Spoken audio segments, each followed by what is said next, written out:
When you're knitting a rib stitch flat like this, it's really hard to get the left side of your rib to look as nice as the right side. This side will naturally always look nice and tight, and this side tends to look all stretched out, no matter what you do. Sometimes you can get this to go away with blocking, but it's really hard.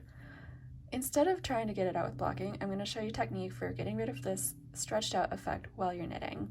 So you can make your stitches go from looking like this to looking more like this, how I've done it up here. And this technique is done just by making twisted stitches in the right places. So when you're knitting flat, you don't usually want twisted stitches unless that's part of your design, but we're going to be able to get them out and make them look like normal stitches by working the next row, untwisting the stitch. And I'm going to show you that now. So these stitches here and here are ones that I twisted on the previous row. And as you can see, they look a little bit weird compared to the normal knit stitches. So I'm just going to knit up to my first one here and show you how to do that.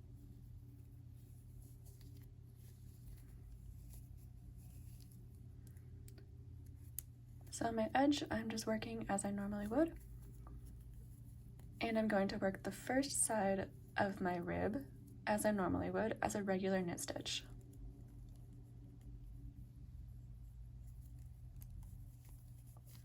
And here I have my first twisted stitch that I created on the wrong side. So what I'm going to do is just insert the needle under the right leg from front to back and then knit as normal.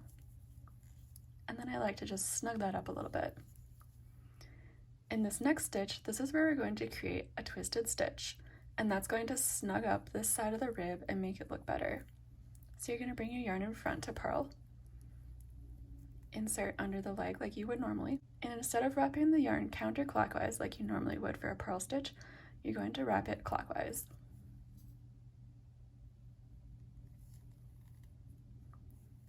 And then just purl off as normal. And I like to snug this up as well. The next stitch and any other stitches following in your purl, you can just purl them like normal.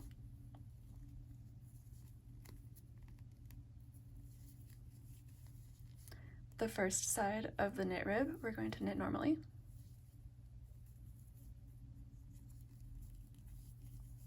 And then the left side, we're going to have another twisted stitch that we created on the wrong side. So we're going to insert under that right leg and then just knit as normal and give it a little bit extra snug up. And this stitch here, we're going to create a twisted stitch again. So you're going to insert under the leg like you normally would for a purl stitch. Wrap it clockwise and snug that up. Your next purl stitch, you can purl as normal. Now I'm just going to work across this row, and then we'll be on the back side, and I'll show you what to do with those twisted stitches.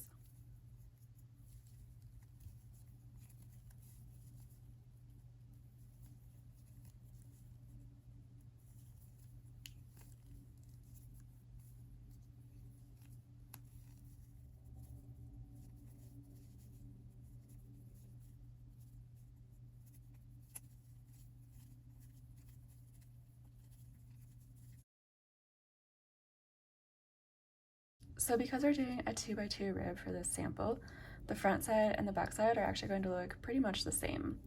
But as you can see here, these stitches are the ones that we made as a twisted purl on the front side.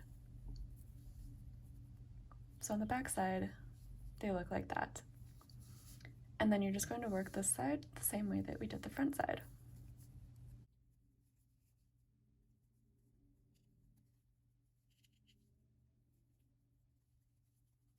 Here I have my first twisted stitch, so I'm going to insert into the right leg and knit as normal and snug it up.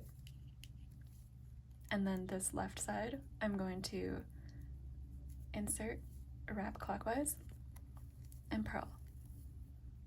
This purl stitch, I'm going to purl as normal.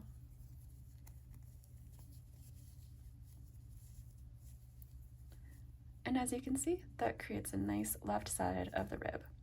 So if you're wondering how to do this when working in the round, I have a video for that you can check out as well. There's a slightly different technique, but it's the same basic concept of creating twisted stitches.